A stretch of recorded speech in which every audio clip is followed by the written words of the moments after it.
Hi, hello, ನಮಸ್ಕಾರ. ಹೇಗಿದ್ದೀರಾ ಎಲ್ಲರೂ? This is Anamika Mouni welcoming you to be better than before channel. ಇವತ್ತು ನಾನು ನಿಮ್ಮ ಹತ್ರ ತುಂಬ ಮುಖ್ಯವಾದ ವಿಷಯದ ಬಗ್ಗೆ ಮಾತಾಡಬೇಕು ಅಂತ ನಾನು ಈ ವಿಡಿಯೋನ ಮಾಡ್ತಾ ಇದ್ದೀನಿ. ಏನಪ್ಪಾ ಅಂತಂದ್ರೆ, ನಾವು 2025ನ ಎಂಡ್ ಮಾಡ್ತಾ ಇದೀವಿ. 2026 ಬರ್ತಾ ಇದೆ. ಇನ್ನು ಕೆಲವೇ ಗಂಟೆಗಳ ಅಂತರದಲ್ಲಿ 2026 ನಮ್ಮ ಮುಂದೆ ಇರುತ್ತೆ. ಇಡೀ ವರ್ಷ ನಾವ್ ಏನ್ ಮಾಡಿದ್ವಿ ಅಲ್ವಾ? ಅದ್ರ ಬಗ್ಗೆ ರಿವ್ಯೂ ಮಾಡ್ಕೊಂಡು ಮುಂದಿನ ವರ್ಷ ನಾವು ಹೇಗಿರ್ಬೇಕು ಅಥವಾ ಏನೇನ್ ಮಾಡ್ಬೇಕು ಅನ್ನೋದನ್ನ ತಿಳ್ಕೊಳ್ಳೋಣ ಅಥವಾ ಗೋಲ್ ಹಾಕೊಳ್ಳೋಣ ಅನ್ನೋದು ಇವತ್ತಿನ ವಿಡಿಯೋದ ಉದ್ದೇಶ. ನಾವು ಯೋಚನೆ ಮಾಡ್ತಿರ್ತೀವಿ, January 1st 2025 ನಾವು ತುಂಬಾ ರೆಸಲ್ಯೂಷನ್ ಹಾಕೊಂತೀವಿ. ಆಕ್ಚುಲ್ ಪ್ರತಿ ವರ್ಷ ತುಂಬಾ ಜನ ಈ ವರ್ಷ ಏನೇನ್ ಮಾಡ್ಬೇಕು, ಫಸ್ಟ್ 1ನೇ ತಾರೀಕಿಂದಾನೇ ನಾನು ವಾಕ್ ಮಾಡ್ಬೇಕು, ಜಿಮ್ಗೆ ಹೋಗ್ಬೇಕು, ಅಥವಾ ಬೇರೆ ಏನೋ ಒಂದು ಕೆಲಸ ಮಾಡ್ಬೇಕು, ದಿನ ಬೇಗ ಎದ್ದೇಳ್ಬೇಕು, ಆ ತರದೆಲ್ಲ ರೆಸಲ್ಯೂಷನ್ ನಾವು ಹಾಕೊಂತಿರ್ತೀವಿ. ಹೊಸ ಹೊಸ ಹ್ಯಾಬಿಟ್ಸ್ ನಾವು ನಮ್ಮ ಲೈಫಲ್ಲಿ ಅಳವಡಿಸ್ಕೊಳ್ಬೇಕು ಅಂತ ಹೇಳಿ ಟ್ರೈ ಮಾಡ್ತಿರ್ತೀವಿ. ಆದ್ರೆ ಈ ಎಲ್ಲಾ ರೆಸಲ್ಯೂಷನ್ ಸ್ವಲ್ಪ ದಿನ ಅಂದ್ರೆ ಒಂದ್ ವಾರ ಅಥವಾ 10 ದಿನ ಅಥವಾ 15 ದಿನ ಆಗ್ತಿದ್ದಂಗೆ ಅಥವಾ ಒಂದ್ ತಿಂಗಳು ಆಗ್ತಿದ್ದಂಗೆನೆ January 1st ಅಲ್ಲಿ ಇದ್ದಂತಹ ಹುರುಪು, ಹುಮ್ಮಸ್ಸು, ಉತ್ಸಾಹ ಅದೆಲ್ಲ ಅದ್ರ ಬಗ್ಗೆ ನಾವು ಮಾಡ್ಕೊಳ್ಳೇಬೇಕು ಅನ್ನೋ ಇಂಟ್ರೆಸ್ಟ್ ಅದೆಲ್ಲ 10-15ನೇ ತಾರೀಕು ಆಗ್ತಿದ್ದಂಗೆ ಹೋಗ್ಬಿಡುತ್ತೆ. ಆ ತರ ಹೋಗದೆ ಇರೋದಕ್ಕೆ ಏನ್ ಮಾಡ್ಬೇಕು, ಯಾಕೆ ಮಾಡ್ಬೇಕು, ಹ್ಯಾಬಿಟ್ಸ್ ನ ಹೊಸದಾಗಿ ಇಂಟ್ರೊಡ್ಯೂಸ್ ಮಾಡ್ಕೊಳ್ಳುವಾಗ ಇಂಟ್ರೆಸ್ಟ್ ಕಡಿಮೆ ಆಗದೆ ಇರೋದಕ್ಕೆ ಏನ್ ಮಾಡ್ಬೇಕು, ಯಾಕೆ ಕಡಿಮೆ ಆಗುತ್ತೆ ಅನ್ನೋದ್ರ ಬಗ್ಗೆ ಈ ವಿಡಿಯೋ.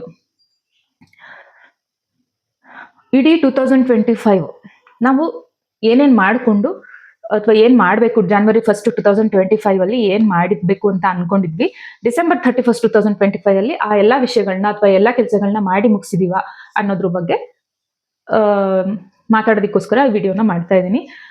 ಯಾಕೆ ಇದು ತುಂಬಾ ಮುಖ್ಯ ಆಗತ್ತೆ ಅಂತಂದ್ರೆ, ನಾವು ಏನ್ ಮಾಡ್ಬೇಕು ಅನ್ಕೊಂಡಿದೀವಿ ಅದನ್ನ ಮಾಡಿದ್ವಾ ಇಲ್ವಾ, ಅಥವಾ ಅದು ಎಷ್ಟು ಕೆಲಸ ಆಯ್ತು, 50%, 60% ಅಥವಾ 100% ಆಯ್ತು ಅನ್ನೋದು ತುಂಬಾನೇ ತಿಳ್ಕೊಳ್ಳೋದು, ನಾವು ತಿಳ್ಕೊಳ್ಳೋದು ತುಂಬಾನೇ ಮುಖ್ಯ. ಯಾಕಂದ್ರೆ ಇದು ನೆಕ್ಸ್ಟ್ ವರ್ಷದ ಗೋಲ್ ನ ಡಿಸೈಡ್ ಮಾಡಕ್ಕೆ ಅಥವಾ ನೆಕ್ಸ್ಟ್ ವರ್ಷ ನಾವ್ ಏನ್ ಮಾಡ್ಬೇಕು ಅಂತ ಹೇಳಿ ಒಂದು ಪ್ಲಾನ್ ಹಾಕೊಳಕ್ಕೆ ತುಂಬಾನೇ ಇಂಪಾರ್ಟೆಂಟ್. ಇಲ್ಲ ಅಂತ ಅಂದ್ರೆ, ಇವಾಗ ಏನಾದ್ರು ಒಂದು ಸ್ಟ್ರಾಂಗ್ ಮೋಟಿವೇಶನ್, ಒಂದು ಸ್ಟ್ರಾಂಗ್ ಗೋಲ್ ಇತ್ತು ಅಂತ ಅಂದ್ರೆ, ನಾವು ನಾ ಆಗ್ಲೇ ಹೇಳಿದ್ನಲ್ಲ, January 1st ಏನ್ ಇಂಟ್ರೆಸ್ಟ್ ಇರುತ್ತೋ ಅದು 10-15 ದಿನ ಆದ್ಮೇಲೆ ಮುಗ್ದೋಗತ್ತೆ ಅಂತ.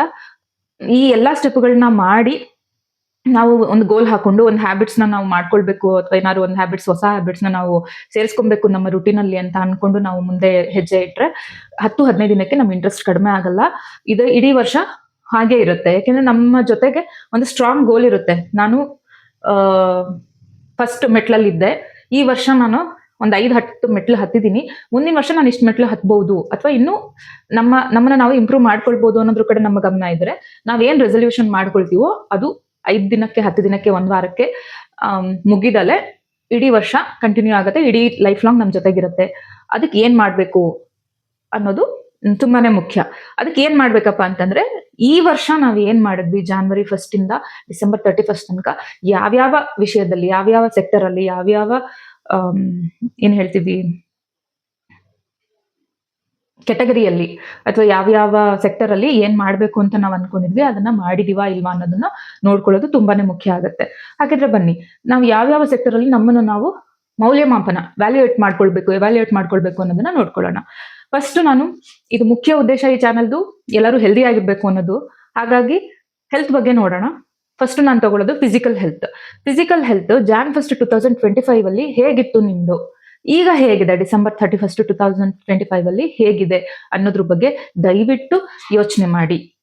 ಅವಾಗ ನೀವು ಏನು ಒಂದು ರೆಸಲ್ಯೂಷನ್ ಹಾಕೊಂಡಿದ್ರಿ, ನಾನು ಇಷ್ಟು ವೆಯ್ಟ್ ಕಡಿಮೆ ಮಾಡ್ಕೊಳ್ಬೇಕು, ಅಥವಾ ನಾನು ಸಣ್ಣ ಆಗ್ಬೇಕು, ಅಥವಾ ನಾನು ದಪ್ಪ ಆಗ್ಬೇಕು, ಅಥವಾ ನಾನು ಹಿಂಗೆ ಹೆಲ್ದಿ ಆಗಿರ್ಬೇಕು, ಹೆಲ್ದಿ ಹ್ಯಾಬಿಟ್ಸ್ ಇರಬೇಕು ಅನ್ನೋದನ್ನ ನೀವೇನ್ ಅನ್ಕೊಂಡಿದ್ರಿ ಅದನ್ನೆಲ್ಲ ಇವಾಗ ಮಾಡಿರೋದಾಗಿದ್ರೆ ಎಷ್ಟು ಮಾಡಿದೀರಾ? ಏನೋ ಒಂದು 10 kgs ವೆಯ್ಟ್ ಲಾಸ್ ಮಾಡ್ಬೇಕು ಅನ್ಕೊಂಡಿದ್ರಿ, 10 ಆಗ್ಲಿಲ್ಲ, 5 ಆಯ್ತಾ? ಅದನ್ನೇ ನಾನು ಏನೋ ಒಂದು ಅಚೀವ್ಮೆಂಟ್ ಮಾಡಿದೀನಿ ಅನ್ನೋದ್ರ ಬಗ್ಗೆ ನಿಮ್ಗೆ ಗಮನ ಹೋದ್ರೆ, ನಿಮ್ಗೆ ನೆಕ್ಸ್ಟ್ ನೀವು ಫರ್ದರ್ ಅಚೀವ್ಮೆಂಟ್ಸ್ಗೆ ಅಥವಾ ಫರ್ದರ್ ನೀವು ಮುಂದೆ ಮಾಡೋ ಕೆಲಸ ಕಾರ್ಯಗಳಿಗೆ ನಿಮ್ಗೆ ನೀವೇ ಒಂದು ಮೋಟಿವೇಶನ್ ಆಗ್ತೀರಾ. ಹೌದು, ನಾನು ಇಷ್ಟು ಮಾಡ್ಬೇಕು ಅನ್ಕೊಂಡಿದ್ದೆ, ಇಷ್ಟಾಯ್ತು ನನ್ನಿಂದ, ಪರವಾಗಿಲ್ಲ, ಇನ್ ಮುಂದೆ ಇದನ್ನ ಕಂಟಿನ್ಯೂ ಮಾಡೋಣ ಅನ್ನೋದ್ರ ಬಗ್ಗೆ ನಿಮ್ ಗಮನ ಹೋಗುತ್ತೆ. ಅದಕ್ಕೋಸ್ಕರ ಈ ರಿವ್ಯೂ ತುಂಬಾನೇ ಇಂಪಾರ್ಟೆಂಟ್ ಫಿಸಿಕಲ್ ಹೆಲ್ತ್ ಬಗ್ಗೆ. ನಾನು ಫಿಸಿಕಲ್ ಹೆಲ್ತ್ ನಾನು ರಿವ್ಯೂ ಮಾಡ್ಕೊಳ್ಳೋದಾದ್ರೆ, Jan 1st 2025 ಅಲ್ಲಿ ಏನೇನು ಅನ್ಕೊಂಡಿದ್ದೆ, ವೆಯ್ಟ್ ಲಾಸ್ ಮಾಡ್ಬೇಕು ಅನ್ಕೊಂಡಿದ್ದೆ, ಒಳ್ಳೊಳ್ಳೆ ಫಿಸಿಕಲ್ ಹ್ಯಾಬಿಟ್ಸ್ ನ ಇಂಟ್ರೊಡ್ಯೂಸ್ ಮಾಡ್ಕೊಳ್ಬೇಕು ಅಂತ ಅನ್ಕೊಂಡಿದ್ದೆ, ಅಂದ್ರೆ ಫಿಸಿಕಲ್ ಹೆಲ್ತ್ ರಿಲೇಟೆಡ್, ಅಂದ್ರೆ ಏನಾದ್ರು ಒಳ್ಳೆ ಊಟ ಮಾಡೋದು, ಹೆಲ್ದಿ ಈಟಿಂಗ್, ಜಂಕ್ ಫುಡ್ ಕಡಿಮೆ ಮಾಡೋದು, ಆ ಥರದ್ದೆಲ್ಲ. ನಿಜವಾಗ್ಲೂ ನಾನು ಈ 2025 ಫಿಸಿಕಲ್ ಹೆಲ್ತ್ ಕೆಟಗರಿಯಲ್ಲಿ ಅಥವಾ ಸೆಕ್ಟರ್ ಅಲ್ಲಿ ನಾನು ನೋಡೋದಾದ್ರೆ ನಾನು ತುಂಬಾನೇ ಇಂಪ್ರೂವ್ಮೆಂಟ್ಸ್ ಮಾಡ್ಕೊಂಡಿದ್ದೀನಿ. ಅದು ನಂಗೆ ತುಂಬಾನೇ ಖುಷಿ ಇದೆ. ತುಂಬಾನೇ ಏನು ಇದನ್ನ ಹಿಂಗೆ ಕಂಟಿನ್ಯೂ ಮಾಡಬೇಕು ಅನ್ನೋದು ಕೂಡ ನಂಗೆ ತುಂಬಾನೇ ಖುಷಿ ಇದೆ. ಹಾಗಾಗಿ ನಂಗೆ ನೆಕ್ಸ್ಟ್ ಇಯರ್ನ ನಾನು ಈ ಎಲ್ಲಾ ಹ್ಯಾಬಿಟ್ಸ್ ಗಳ ಜೊತೆಗೆ ಇನ್ನೂ ಇಂಪ್ರೂವೈಸ್ ಮಾಡ್ಕೊಂಡು ಹೋಗ್ಬೋದು ಅನ್ನೋದಕ್ಕೆ ಈ ವರ್ಷದಲ್ಲಿ ನಾನು ಮಾಡಿರುವಂತಹ ಕೆಲಸ ಅಥವಾ ಈ ವರ್ಷದಲ್ಲಿ ನಾನು ಏನು ಹ್ಯಾಬಿಟ್ಸ್ ನ ಇಂಟ್ರೊಡ್ಯೂಸ್ ಮಾಡ್ಕೊಂಡಿದ್ದೀನಿ ಅದು ನನಗೆ ಮೋಟಿವೇಶನ್ ಕೊಡುತ್ತೆ. ಏನೇನ್ ಹ್ಯಾಬಿಟ್ಸ್ ಅಂತ ಅಂದ್ರೆ, ಶುಗರ್ನ ಕ್ವಿಟ್ ಮಾಡಿದ್ದೀನಿ. ಎಷ್ಟು ಅಂದ್ರೆ 99.9%. ಯಾಕೆ 99.9% ಅಂತ ಅಂದ್ರೆ 1% ಎಲ್ಲಿ ಅಂತ ಅಂದ್ರೆ, ಯಾವ್ದಾದ್ರು ನಾನು ಹಿಂದಿನ ವಿಡಿಯೋಸ್ ಅಲ್ಲಿ ಹೇಳಿದ್ದೆ, ನಾವೇನಾದ್ರು ಒಂದು ಅಚೀವ್ಮೆಂಟ್, ಏನೋ ಒಂದು ಕೆಲಸ ಅಥವಾ ಏನೋ ಒಂದು ಚಾಲೆಂಜ್ ನಾವು ತಗೊಂಡಿದೀವಿ, ಇದನ್ನ ಮಾಡ್ಬೇಕು ಅಂತ, ಇದ್ರ ಕೊನೆಗೆ ಒಂದು ರಿವಾರ್ಡ್ ಕೊಟ್ಕೊಳ್ಳಿ ಅಂತ. ಅದೇ ತರ ರಿವಾರ್ಡ್ ಅಂದ್ರೆ ನಂಗೆ ಯಾವಾಗ್ಲಾದ್ರು ತಿಂಗಳಿಗೆ ಒಂದ್ಸರಿನೋ ಅಥವಾ ಯಾವಾಗ್ಲೂ 2-3 ಮಂತ್ಸಿಗೆ ಒಂದ್ಸರಿನೋ ಯಾವಾಗ್ಲಾರು ಒಂದ್ಸರಿ ಏನಾದ್ರು ಕುಡಿಬೇಕು, ಕೋಲ್ಡ್ ಕಾಫಿ ಕುಡಿಬೇಕಾ ಅಥವಾ ಕಾಫಿ ಕುಡಿಬೇಕಾ ಹಂಗ ಅನ್ಸಿದಾಗ, ಅಥವಾ ಯಾರಾದ್ರು ಕೊಟ್ರೆ ಇಲ್ಲ ಬಿಡಕ್ಕೆ ಆಗೋದಿಲ್ಲ ಅಂತ ಅನ್ಸಿದ್ರೆ, ಅಥವಾ ಯಾವ್ದಾದ್ರು ಫಂಕ್ಷನ್ಗೆ ಹೋದಾಗ ಇಲ್ಲ ಇದನ್ನ ತಿನ್ಲೇಬೇಕು ಅಂತ ಅನ್ಸಿದ್ರೆ, ಆಗ ನಾನು ಅಪರೂಪಕ್ಕೆ ಯಾವಾಗ್ಲೋ ಒಂದ್ಸರಿ 2-3 ಮಂತ್ಸಿಗೆ ಒಂದ್ಸರಿ ಸ್ವೀಟ್ ಅಂದ್ರೆ ಸಕ್ಕರೆ ಹಾಕಿರೋದನ್ನ ತಿಂದಿದ್ದೀನಿ. ಬಿಟ್ರೆ ಇನ್ನ ಕಂಪ್ಲೀಟ್ ಶುಗರ್ ಕ್ವಿಟ್ ಮಾಡಿದೀನಿ. ಅದು ನಂಗೆ ತುಂಬಾನೇ ಖುಷಿ ಇದೆ. ಜೊತೆಗೆ ವೆಯ್ಟ್ ಕೂಡ ನಂದು Jan 1 ಅಲ್ಲಿ ಎಷ್ಟಿತ್ತು ಅದಕ್ಕಿಂತ ಇವಾಗ ಹೋಲ್ಸ್ಕೊಂಡ್ರೆ ಒಂದು 5 to 6 kgs ಕಡಿಮೆ ಆಗಿದೆ ಅನ್ಕೋಬಹುದು. 6 kgs ಕಡಿಮೆ ಆಗಿದೆ, ಅದು ಒಂದು ಖುಷಿ ಇದೆ. ಆಮೇಲೆ ನಾನು ಡೈರಿ ಅಂದ್ರೆ ಹಾಲು, ಪನ್ನೀರ್ ಆ ಥರದ್ದೆಲ್ಲ ಕ್ವಿಟ್ ಮಾಡಿದೀನಿ. ಈ ಥರದ್ದೆಲ್ಲ ನಮ್ ಬಾಡಿಗೆ ಏನ್ ಹಾರ್ಮ್ಫುಲ್ ಅಂತ ಅನ್ಸುತ್ತೋ ಅದನ್ನ ಕ್ವಿಟ್ ಮಾಡೋದು, ಅಥವಾ ನಮ್ಗೆ ಏನು ಒಳ್ಳೇದ್ ಬೇಕು ಅನ್ಸುತ್ತೆ ಅದನ್ನ ನಮ್ಗೆ ಸೇರಿಸ್ಕೊಳ್ಳೋದು. ಆಮೇಲೆ ನಾನು ತಿನ್ನೋ ಅಭ್ಯಾಸಗಳನ್ನ ಬದಲಾಯಿಸ್ಕೊಂಡಿದ್ದೀನಿ. ನಾ ಏನೇ ಊಟ ಮಾಡಿದ್ರು ಅದರಲ್ಲಿ ಪ್ರೋಟೀನ್, ಕಾರ್ಬ್ಸ್ ಮತ್ತೆ ಫೈಬರ್ ಇದನ್ನ ಕಂಪಲ್ಸರಿ ಇರೋ ಹಂಗೆ ನೋಡ್ಕೊಂಡು ನಾನು ತಿಂತೀನಿ. ಜನರಲ್ ಆಗಿ ನಾವು ಹೇಳೋದಂದ್ರೆ, ಎಲ್ಲದನ್ನು ಈಗ ಮ್ಯಾನೇಜ್ ಮಾಡೋದಕ್ಕೆ, ಇಲ್ಲ ಮನೇನು ಮ್ಯಾನೇಜ್ ಮಾಡ್ಬೇಕು, ಕೆಲಸನೂ ಮ್ಯಾನೇಜ್ ಮಾಡ್ಬೇಕು, ಜೊತೆಗೆ ನಮ್ಮ ಹೆಲ್ತ್ ನಮಗೋಸ್ಕರ ಮಾತ್ರನೇ ನಾವು ಹೆಲ್ದಿ ಆಗಿರೋದನ್ನ ಮಾಡ್ಕೊಂಡು ತಿನ್ನಕ್ಕಾಗಲ್ಲ ಅನ್ನೋ ಮೆಂಟಾಲಿಟಿಯಿಂದ ಆಚೆ ಬಂದಿದ್ದೀನಿ. ಎಷ್ಟಾಗುತ್ತೋ ಅಷ್ಟು, ಯಾವ ರೂಪದಲ್ಲಾದ್ರೂ ಪ್ರೋಟೀನು, ಕಾರ್ಬ್ಸ್, ಫೈಬರ್ ನನ್ನ ಹೊಟ್ಟೆಗೆ ಹೋಗ್ಬೇಕು. ನಾನು ತಿನ್ನೋ ಊಟದಲ್ಲಿ, ಎಲ್ಲಾ ಊಟದಲ್ಲೂ ಆ 3 ಅಂಶ ಖಂಡಿತ ಜಾಸ್ತಿ ಇರ್ಲೇಬೇಕು. ಅದಿದ್ರೆ ಇನ್ನು ಉಳಿದಿತ್ತು ತಾನಾಗೆ ಫ್ಯಾಟ್ಸ್ ಆಗ್ಲಿ, ಕಾರ್ಬ್ಸ್ ಆಗ್ಲಿ, ಜೊತೆಗೆ ಮಿನರಲ್ಸ್, ವಿಟಮಿನ್ಸ್ ಆಗ್ಲಿ ಇದ್ದೇ ಇರುತ್ತೆ. ಸೊ ಹೆಚ್ಚು ತರಕಾರಿ, ಹೆಚ್ಚು ಕಾಳುಗಳನ್ನ, ಮೊಳಕೆ ಕಾಳುಗಳನ್ನ ನಾನು ಊಟ ಮಾಡುವಾಗ ತಿನ್ನೋ ಹಂಗೆ ನನ್ನ ಊಟನ ನಾನು ಡಿಸೈನ್ ಮಾಡ್ಕೊಂಡಿದ್ದೀನಿ. ಇದು ನನ್ನ ಫಿಸಿಕಲ್ ಹೆಲ್ತ್ಗೆ ನನ್ನಲ್ಲಾಗಿರುವಂತ ಚೇಂಜಸ್, ತುಂಬಾನೇ ಚೇಂಜಸ್ ಇದೆ, ತುಂಬಾನೇ ಪಾಸಿಟಿವ್ ಚೇಂಜಸ್ ಇದೆ. ನಾನು ಎವ್ಯಾಲ್ಯೂಯೇಟ್ ಮಾಡ್ಕೊಳ್ಳೋದಾದ್ರೆ 100 ಅಲ್ಲಿ ಒಂದು 75% ಅಥವಾ 80% ನಾನು ಚೇಂಜಸ್ ಮಾಡ್ಕೊಂಡಿದ್ದೀನಿ. ಇದು ಫಿಸಿಕಲ್ ಹೆಲ್ತ್ ಆಯ್ತು. Second one mental health. ನಮ್ಮ ಮಾನಸಿಕ ಆರೋಗ್ಯ ಹೇಗಿದೆ? ಮಾನಸಿಕವಾಗಿ, ದೈಹಿಕವಾಗಿ ನಾವು ಚೆನ್ನಾಗಿದ್ರೆ ಸಾಲದು, ಮಾನಸಿಕವಾಗೂ ಕೂಡ ನಾವು ಆರೋಗ್ಯವಾಗಿರ್ಬೇಕು. ನಮ್ಮ ಮನಸ್ಸಿನ ಆರೋಗ್ಯ ಯಾವ ರೀತಿ ಇದೆ ಅನ್ನೋದನ್ನು ಕೂಡ ನಾವು ಚೆಕ್ ಮಾಡ್ಕೊಳ್ಬೇಕು. ನನ್ನ ಇದ್ರಲ್ಲಿ ನೋಡೋದಾದ್ರೆ, ನಾನು ಮುಂಚೆ ತುಂಬಾ ಸ್ಟ್ರೆಸ್ ಇತ್ತು, ತುಂಬಾ ಟೆನ್ಷನ್ ಮಾಡ್ಕೊಂಡು, ತುಂಬಾ ಏನು ಗಜಿಬಿಜಿ ಮಾಡ್ಕೊಂಡು ಕೆಲಸ ಮಾಡೋದಾಗ್ಲಿ, ಮತ್ತೆ ಏನು ತುಂಬಾ ಟೆನ್ಷನ್ ಮಾಡ್ಕೊಳ್ಳೋದು, ತುಂಬಾ ಸ್ಟ್ರೆಸ್ ಮಾಡ್ಕೊಳ್ಳೋದು, ಆ ತರದೆಲ್ಲ ಮಾಡ್ತಿದ್ದೆ. ಈಗ ಸ್ವಲ್ಪ ರಿಯಲೈಸ್ ಆಗಿದೆ, ಅಷ್ಟೊಂದು ಸ್ಟ್ರೆಸ್, ಅಷ್ಟೊಂದು ಟೆನ್ಷನ್, ಅಷ್ಟೊಂದು ಭಯ ಎಲ್ಲ ನಮ್ ಜೀವನ ನಡೆಸೋಕೆ ಅಗತ್ಯ ಇಲ್ಲ ಅಂತ. ಸ್ವಲ್ಪ ತುಂಬಾ ಅಲ್ಲಿರೋ ಒಂದು 50% ಆದ್ರೂ ಕಡಿಮೆ ಮಾಡ್ಕೊಂಡಿದೀನಿ ಅಂತ ಹೇಳ್ಬೋದು. ಸ್ಟ್ರೆಸ್ ಅಷ್ಟೇ ಅಲ್ಲ, ಮೆಂಟಲಿ ಕೂಡ ನಾವು ಬೇರೆ ವಿಷಯಗಳನ್ನ ನಾವು ನೋಡ್ಕೊಂಡ್ರೆ, ಈಗ ಒಬ್ರ ಜೊತೆ ಮಾತಾಡೋದಾಗಿರ್ಬೋದು, ಬಿಹೇವಿಯರ್ ಆಗಿರ್ಬೋದು, ಎಲ್ಲದನ್ನು ಕೂಡ ಮೆಂಟಲ್ ಹೆಲ್ತ್ ಸೆಕ್ಟರ್ ಅಲ್ಲಿ ನಾನು ಮಾಡ್ಬೇಕು ಅಂತ ಏನ್ ಅನ್ಕೊಂಡಿದ್ನೋ ಅದ್ರದ್ದು ಒಂದು 50% ಆದ್ರೂ ಆಗಿದೆ ಅಂತ. ಸೊ ನೀವು ನಿಮ್ಮ ಲೈಫಲ್ಲಿ ಮಾನಸಿಕ ಆರೋಗ್ಯವನ್ನ ಚೆನ್ನಾಗಿಟ್ಕೊಳ್ಳೋದಕ್ಕೆ ಏನೇನು ಹ್ಯಾಬಿಟ್ಸ್ ನ, ಅಥವಾ ಮೆಡಿಟೇಷನ್ ಮಾಡೋದು, ಅಥವಾ ಜರ್ನಲಿಂಗ್ ಮಾಡೋದು, ಆ ಥರದ್ದೇನಾದ್ರು ಹ್ಯಾಬಿಟ್ಸ್ ನ ಇಂಟ್ರೊಡ್ಯೂಸ್ ಮಾಡ್ಕೊಂಡಿದ್ದೀರಾ ಅಂತ ಒಂದ್ಸರಿ ಚೆಕ್ ಮಾಡ್ಕೊಳ್ಳಿ. ಜರ್ನಲಿಂಗ್ ಮಾಡೋದು ನಾನು ಲಾಸ್ಟ್ ಒಂದು 2 months ಇಂದ ಟ್ರೈ ಮಾಡ್ತಾ ಇದೀನಿ. ಅಲ್ಪ ಸ್ವಲ್ಪ ಎಷ್ಟಾಗುತ್ತೋ ಗೊತ್ತಿಲ್ಲ. ನಮ್ಮ ತಲೆಯಲ್ಲಿರೋ ಟೆನ್ಷನ್, ತಲೆಯಲ್ಲಿರೋ ಥಾಟ್ಸ್ ಎಲ್ಲ ಸ್ವಲ್ಪ ಆಚೆ ಬರ್ಬೇಕು ಅಂದ್ರೆ ಜರ್ನಲಿಂಗ್ ಮಾಡ್ಬೇಕು. ಅದ್ರ ಬಗ್ಗೆ ನೆಕ್ಸ್ಟ್ ವಿಡಿಯೋಸ್ ಅಲ್ಲಿ ನಾನು ಹೇಳ್ತಾ ಹೋಗ್ತೀನಿ. ಮೆಡಿಟೇಷನ್ ತುಂಬಾ ಏನಾಗಲ್ಲ, ಅಲ್ಪ ಸ್ವಲ್ಪ ಆಗುತ್ತೆ. ಜೊತೆಗೆ ಡೀಪ್ ಬ್ರೀತಿಂಗ್ ಮಾಡೋದು ಕೂಡ ನಮ್ಮ ಮನಸ್ಸನ್ನ ಕಾಮ್ ಆಗಿ ಇಡುತ್ತೆ. ಆಗ ಅದನ್ನೆಲ್ಲ ಟೆಕ್ನಿಕ್ಸ್ ಎಲ್ಲ ಫಾಲೋ ಮಾಡ್ತಾ ಇದೀನಿ. ಸೊ ಈ ತರದ್ದು ಹ್ಯಾಬಿಟ್ಸ್ ಮಾಡ್ಕೊಂಡು ನಮ್ಮ ಮಾನಸಿಕ ಆರೋಗ್ಯವನ್ನ ಕಾಪಾಡ್ಕೊಳ್ಬೇಕು. ನೀವು ಹೇಗಿದ್ದೀರಾ, ಅಟ್ಲೀಸ್ಟ್ ಇಷ್ಟು ದಿನ ಮಾಡಿಲ್ಲ ಅಂತಂದ್ರೆ 2026 ಅಲ್ಲಿ ಏನ್ ಮಾಡ್ಬೇಕು ಅನ್ನೋದನ್ನ ಒಂದು ಗೋಲ್ ಹಾಕೊಳ್ಳಿ.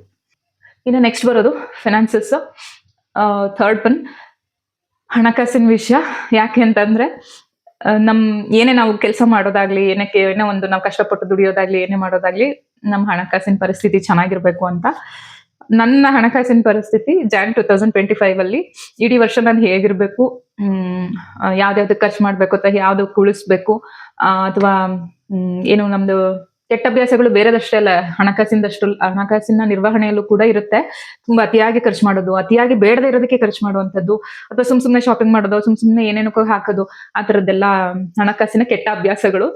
ಅದನ್ನೆಲ್ಲ ಕಡಿಮೆ ಮಾಡ್ಕೊಳ್ಬೇಕು ಅಂತ ಅನ್ಕೊಂಡಿದ್ದೆ. ಮತ್ತೆ ಬಡ್ಜೆಟ್ ಕೂಡ ಮಂತ್ಲಿ ಇಷ್ಟು ಬಡ್ಜೆಟ್ ಇಷ್ಟೇ ಖರ್ಚು ಮಾಡ್ಬೇಕು ಆ ತರದೆಲ್ಲ ತುಂಬಾ ಸರಿ ಟ್ರೈ ಮಾಡಿದ್ದೆ. ಬಟ್ ಅದು ಈ ವರ್ಷದಲ್ಲಿ ಅದು ಸಕ್ಸಸ್ ಆಗಿಲ್ಲ. ಸೊ ಫಿನಾನ್ಸಸ್ ಅಲ್ಲಿ ನನಗೆ ನಾನು ಕೊಟ್ಕೊಳ್ಳೋದು 25 ಮಾರ್ಕ್ಸ್ ಅಂತಾನೆ ಅನ್ಕೊಳ್ಳೋಣ 100 ಅಲ್ಲಿ. ಯಾಕಂದ್ರೆ ನಾನು ಏನ್ ಅಭ್ಯಾಸಗಳು ಫಿನಾನ್ಸಸ್ ವಿಷಯವಾಗಿ ಏನೇನ್ ಹ್ಯಾಬಿಟ್ಸ್ ನಾನು ಮಾಡ್ಕೋಬೇಕು, ನನ್ನ ಲೈಫ್ ಅಲ್ಲಿ ಇಂಟ್ರೊಡ್ಯೂಸ್ ಮಾಡ್ಕೋಬೇಕು ಅನ್ಕೊಂಡಿದ್ನೋ ಅದನ್ನ ಮಾಡ್ಕೊಳಕ್ ಆಗಿಲ್ಲ. ಬಟ್ 2026 ಅಲ್ಲಿ ಖಂಡಿತ ಒಂದು ಪರ್ಫೆಕ್ಟ್ ಗೋಲ್ ನ ರೆಡಿ ಮಾಡಿ, ಪರ್ಫೆಕ್ಟ್ ಸಿಸ್ಟಮ್ ನ ರೆಡಿ ಮಾಡಿ, ಅದಕ್ಕೆ ಏನೇನ್ ಮಾಡ್ಬೇಕು ಅದನ್ನ ಖಂಡಿತ ಮಾಡ್ಬೇಕು ಅಂತ ಅನ್ಕೊಂಡಿದೀನಿ. ಸೊ ನೀವು ನಿಮ್ಮನ್ನ ಕ್ವೆಶನ್ ಮಾಡ್ಕೊಳ್ಳಿ, ನಿಮ್ಮ ಫಿನಾನ್ಸಸ್ Jan 1st 2025 ಅಲ್ಲಿ ಹೇಗಿತ್ತು, December 31st 2025 ಅಲ್ಲಿ ಹೇಗಿದೆ ಅನ್ನೋದನ್ನ ಎವ್ಯಾಲ್ಯೂಯೇಟ್ ಮಾಡಿಕೊಂಡು 2026ಗೆ ನೀವು ಏನೇನು ನಿಮ್ಮ ಗೋಲ್ಸ್ ಇದೆ ಅದನ್ನ ನೋಟ್ ಡೌನ್ ಮಾಡ್ಕೊಳ್ಳಿ. ಅದ್ರ ಬಗ್ಗೆ ನೀವೇನ್ ಮಾಡ್ಬೇಕು ಅನ್ನೋದು ಕೂಡ ಗಮನ ಕೊಡಿ. ಇನ್ನು ನೆಕ್ಸ್ಟ್ ಕೆರಿಯರ್, 4th ನಿಮ್ಮ ಕೆರಿಯರ್ ಹೇಗಿರ್ಬೇಕು, ನಿಮ್ಮ ಕೆಲಸ ನೀವೇನ್ ಮಾಡ್ಬೇಕು ಅಂತ ಅನ್ಕೊಂಡಿದ್ರಿ, ಅದ್ರಲ್ಲಿ ನೀವೇನಾದ್ರು ಅಚೀವ್ಮೆಂಟ್ ಮಾಡ್ಬೇಕು ಅನ್ಕೊಂಡಿದ್ರ, ಪ್ರಮೋಷನ್ ಸಿಗ್ಬೇಕು ಅಂತ ಅನ್ಕೊಂಡಿದ್ರ, ಅದು ಏನಾಯ್ತು ಅನ್ನೋದ್ರ ಬಗ್ಗೆನೂ ಕೂಡ ಒಂದು ರಿವ್ಯೂ ತುಂಬಾನೇ ಮುಖ್ಯ. ಯಾಕೆ ಅಂತಂದ್ರೆ ಈ ಕೆಲಸನ ಮುಂದುವರಿಸ್ಕೊಂಡು ಹೋಗೋದಕ್ಕೆ ಇನ್ನೂ ಮೋಟಿವೇಶನ್ ನಿಮ್ಗೆ ಆ ರಿವ್ಯೂ ಕೊಡುತ್ತೆ. ಮುಂಚೆ ಪ್ರಮೋಷನ್ ಸಿಕ್ತು ಅಥವಾ ಅದ್ರಲ್ಲಿ ಏನಾದ್ರು ಡೆವಲಪ್ಮೆಂಟ್ಸ್ ಆಯ್ತು ಅಂದ್ರೆ ಅದ್ರ ಬಗ್ಗೆ ಖುಷಿ ಇರುತ್ತೆ. ಇಲ್ಲ ಅಂತಂದ್ರೆ ತುಂಬಾ ಕಿರಿಕಿರಿಗಳು ಅಥವಾ ನಾವೇನೋ ನಮ್ಮ ಕೆರಿಯರ್ಗೆ ನಾವು 100% ಕೊಟ್ಟಿಲ್ಲ ಅಂತ ಅನ್ಸಿದ್ರೆ ಅದ್ರಿಗೆ ಬೇಜಾರಂತೂ ಖಂಡಿತ ಇದ್ದೇ ಇರುತ್ತೆ. ಸೊ ನಿಮ್ಮ ಕೆರಿಯರ್ ಅಲ್ಲಿ ನೀವು ಇಂಪ್ರೂವ್ ಆದ್ರ, ಅಥವಾ ನೀವ್ ಏನ್ ಅನ್ಕೊಂಡಿದ್ರಿ ಅದನ್ನ ಸಾಧಿಸಿದೀರಾ, ಅಥವಾ ಮುಂದಕ್ಕೆ ಏನ್ ಮಾಡ್ಬೇಕು ಅಂತ ಅನ್ಕೊಂಡಿದೀರಿ ಅನ್ನೋದ್ರ ಬಗ್ಗೆನೂ ಕೂಡ ರಿವ್ಯೂ ಮಾಡಿ ಒಂದ್ ಗೋಲ್ನ ರೆಡಿ ಮಾಡಿ ಅಂತ ಹೇಳ್ತೀನಿ. ಇನ್ನು ನನ್ನ ಕೆರಿಯರ್ ಬಂತು ಅಂತ ಅಂದ್ರೆ ಸ್ಟಾಗ್ನೆಂಟ್. ಫಸ್ಟ್ ಹೆಂಗಿತ್ತು ಈಗಲೂ ಹಂಗೆ, ಬಟ್ ಮುಂಚಿನಷ್ಟು ತುಂಬಾ ಏನು ಇನ್ ಸಾಕಷ್ಟು ವಿಷಯಗಳನ್ನ ತಿಳ್ಕೊಂಡಿದೀನಿ ಅದ್ರ ವಿಷಯದಲ್ಲಿ, ಅಂದ್ರೆ ಸ್ವಲ್ಪ ತಿಳ್ಕೊಳ್ಳೋ ಪ್ರಯತ್ನ ಪಟ್ಟಿದ್ದೀನಿ. ಇನ್ ಮುಂದೆನೂ ಕೂಡ ಹಂಗೆ ಕಂಟಿನ್ಯೂ ಆಗತ್ತೆ, ಅದು ನನ್ನ ಉದ್ಯೋಗದ ವಿಷಯಕ್ಕೆ ಬಂದ್ರೆ.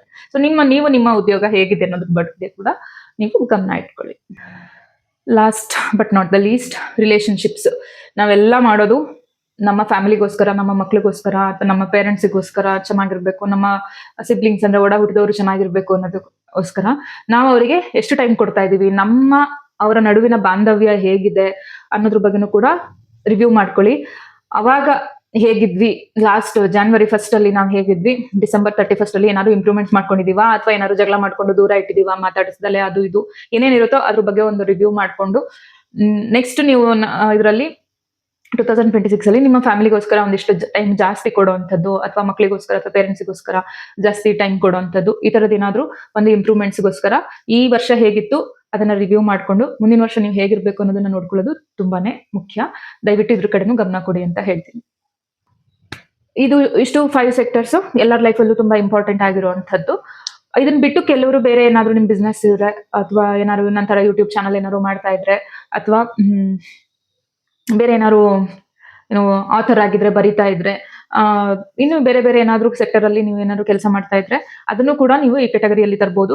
ಎಕ್ಸಾಂಪಲ್ ನಂದು ಯೂಟ್ಯೂಬ್ ಅಂತ ತಗೊಂಡ್ರೆ, ನಾನು January 1st ಅಲ್ಲಿ ಫಸ್ಟಿಂದ ಸ್ಟಾರ್ಟ್ ಮಾಡ್ಬೇಕು ಅಂತ ಯೋಚನೆ ಮಾಡಿದ್ದು, ಅದನ್ನ ನಾನು ಕಾರ್ಯರೂಪಕ್ಕೆ ತಂದಿದ್ದು November ಅಲ್ಲಿ. ಅಂತೂ ಇಂತೂ ಈ ವರ್ಷದಲ್ಲಿ ಶುರು ಮಾಡಿದೆ ಅನ್ನೋದು ಒಂದು ಸಮಾಧಾನ ಅನ್ನೋದು ಬಿಟ್ರೆ ಪಾಸಿಟಿವ್ ಅಂತಾನೆ ಹೇಳ್ಬೋದು. ಅವಾಗ ಮಾಡ್ಬೇಕು ಅನ್ಕೊಂಡಿದ್ದು, ಲೇಟ್ ಆಗಾದ್ರೂ ಸ್ಟಾರ್ಟ್ ಮಾಡಿದೆ, ಚೆನ್ನಾಗಿ ಹೋಗ್ತಾ ಇದೆ. ವೀಕ್ಲಿ ವಿಡಿಯೋಸ್ ಹಾಕ್ತಾ ಇದೀವಿ, ಹಾಗಾಗಿ ಅದು ಓಕೆ ಅಂತಾನೆ ಹೇಳ್ಬೋದು. ಅಥವಾ ರೈಟಿಂಗ್ ಅಲ್ಲಿ ಅಂತ ಆದ್ರೆ ಎಷ್ಟು ಮಾಡ್ಬೇಕು ಅಂತ ಅನ್ಕೊಂಡಿದ್ನೋ ಅಷ್ಟು ಆಗದೆ ಇದ್ರು ಅಲ್ಪ ಸ್ವಲ್ಪ ಏನೋ ಇಂಪ್ರೂವ್ಮೆಂಟ್ಸ್ ಆಗಿದೆ ಅಂತ ಅನ್ಕೊಂತೀನಿ. ಈ ತರ ನಿಮ್ಗೂ ಏನಾದ್ರು ಬೇರೆ ಬೇರೆ ಹವ್ಯಾಸಗಳು, ಬೇರೆ ಬೇರೆ ಕೆಲಸಗಳು ಅಥವಾ ಬೇರೆ ಬೇರೆ ಸೆಕ್ಟರ್ಸ್ ಏನಾದ್ರು ಇದ್ರೆ ಅದನ್ನ ರಿವ್ಯೂ ಮಾಡ್ಕೊಳ್ಳಿ. ನಮ್ ಜೊತೆ ಶೇರ್ ಮಾಡ್ಬೇಕು ಅನ್ಸಿದ್ರೆ ಕಮೆಂಟ್ ಬಾಕ್ಸ್ ಅಲ್ಲಿ ತಿಳಿಸಿ ಅಂತ ಹೇಳ್ತಾ, ಇದು ನೀವು 2026 ಹೋಗಕ್ ಮುಂಚೆ ಕಂಪಲ್ಸರಿ ಇದಿಷ್ಟು ಸೆಕ್ಟರ್ಸ್ ಅಲ್ಲಿ ನಿಮ್ಮನ್ನ ನೀವು ರಿವ್ಯೂ ಮಾಡ್ಕೊಳ್ಳೋದು ತುಂಬಾನೇ ಮುಖ್ಯ. ಇದಿಷ್ಟು ರಿವ್ಯೂ ಮಾಡ್ಕೊಳ್ಳೋದಷ್ಟೇ ಅಲ್ಲ, ಜೊತೆಗೆ ನೆಕ್ಸ್ಟ್ ಇಯರ್ 2026 ಅಲ್ಲಿ ನಿಮ್ಮ ಗೋಲ್ ಈ ವಿಷಯಗಳ ಬಗ್ಗೆ ಏನಾಗಿರ್ಬೇಕು ಅನ್ನೋದು ನಿಮ್ಮ ಮೈಂಡ್ ಅಲ್ಲಿ ಕ್ಲಿಯರ್ ಇರ್ಬೇಕು. ಆ ಗೋಲ್ ನ ಅಚೀವ್ ಮಾಡೋದಕ್ಕೋಸ್ಕರ ನೀವು ಏನೇನ್ ಮಾಡ್ಬೇಕು ಅಂತ ಅನ್ಕೊಂಡಿದೀರಾ ಅನ್ನೋದು ಕೂಡ ನಿಮ್ಮ ಮೈಂಡ್ ಅಲ್ಲಿ ಕ್ಲಿಯರ್ ಆಗಿರ್ಬೇಕು. ಇದಿಷ್ಟು ಹೇಳ್ತಾ, ಈ ವಿಡಿಯೋ ನಿಮ್ಗೆ ಇಷ್ಟ ಆಗಿದೆ ಅಥವಾ ಇದರಿಂದ ಏನಾದ್ರು ನಿಮ್ಗೆ ಹೆಲ್ಪ್ ಆಗಿದೆ ಅಂತ ನಾನು ಅನ್ಕೊಳ್ತಾ, ನಿಮ್ಗೆ ಇಷ್ಟ ಆಯ್ತಾ ಅಥವಾ ಇಷ್ಟ ಆಗಿಲ್ವಾ ಏನಾದ್ರು ಇದ್ರೂ ಕಮೆಂಟ್ ಬಾಕ್ಸ್ ಅಲ್ಲಿ ತಿಳಿಸಿ ಅಂತ ಹೇಳ್ತಾ, that's it for today guys. Thank you so much for watching. This is Anamika Moni signing off. See you in the next video. Bye bye.